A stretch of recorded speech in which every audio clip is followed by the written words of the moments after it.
And now we have some excerpts of the late Imam Khomeini's remarks about what amount back to then to a future uprising in Egypt. Let's listen to those.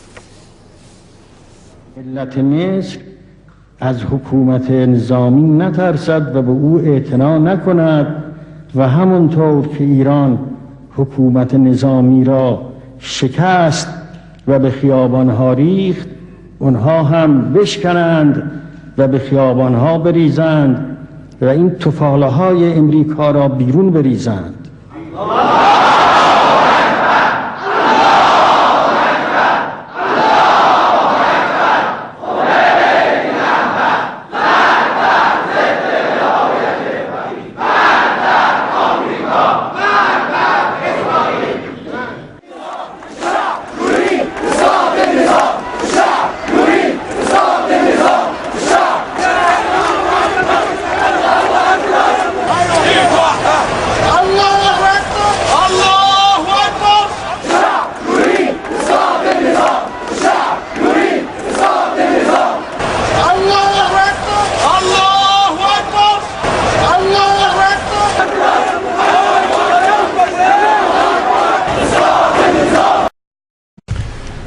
Over the past few days, the American people have watched the situation unfolding in Egypt.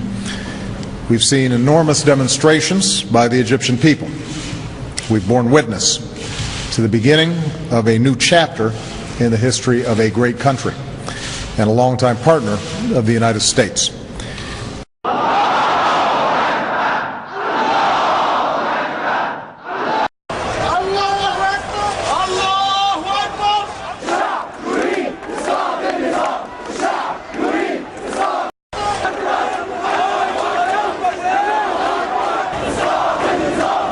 And what I indicated tonight to President Mubarak is my belief that an orderly transition must be meaningful, it must be peaceful, and it must begin now. Good evening. Now we know the United States has passed the word to the Shah of Iran. It's time for him to leave. Here's the story from diplomatic correspondent Barry Dunsmore.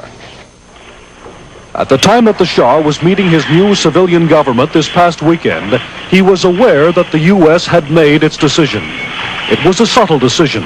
It did not constitute a public disavowal of the Shah, nor in any way call for his abdication. The decision was simply to instruct U.S. Ambassador Sullivan that the next time the Shah asked for advice on whether or not to take a vacation, the advice should be, by all means, yes. This was done in the full knowledge that if the Shah leaves, he may never get back. The public signal that the U.S. had decided the Shah must go was actually given last Thursday by State Department spokesman Harding Carter, who indicated for the first time that the basic policy of the U.S. was not the continuation of the Shah's reign. The fundamental concerns of the United States and Iran are for that country's stability, independence, and orderly political and economic evolution. The shift in U.S. policy was dictated by the belief that a civilian government will have no chance unless the Shah leaves.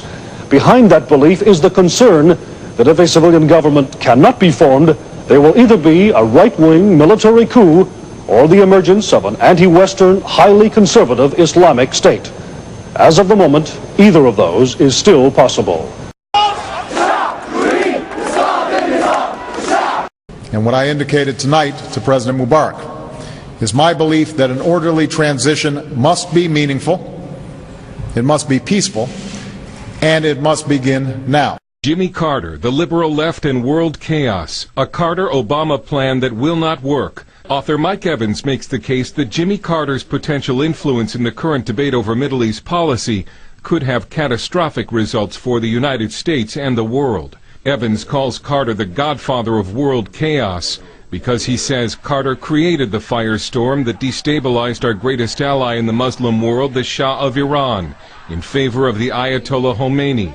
Evans traces the war in Iraq and the war on terror back to the policies of Jimmy Carter. And he warns if Jimmy Carter has an ideological belief system that Obama has to understand, because if he plays that game, we're going to have hell to pay for it. He deposed the Shah of Iran. He conspired through a Guadalupe summit to overthrow the Shah of Iran. The president of France told me he was a bastard of conscience. He showed up in Guadeloupe with the French and the Germans and told us. And next thing you know, the Ayatollah Khomeini comes over from France, takes over, and nothing's been the same in that region. But how does that relate to Barack Obama? And what I indicated tonight to President Mubarak is my belief that an orderly transition must be meaningful, it must be peaceful, and it must begin now. How does it relate to Obama? Obama has an ideological worldview similar to Jimmy Carter. And it must begin now. In 1978, President Carter toasted the Shah's leadership at a New Year's celebration in Iran. Iran, because of the great leadership of the Shah, is an island of stability in one of the more troubled areas of the world.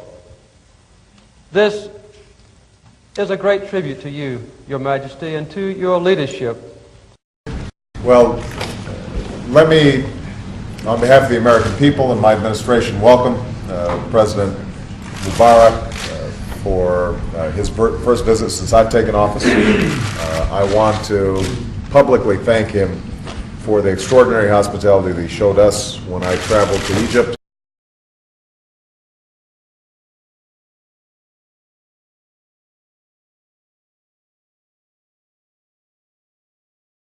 And it must begin now.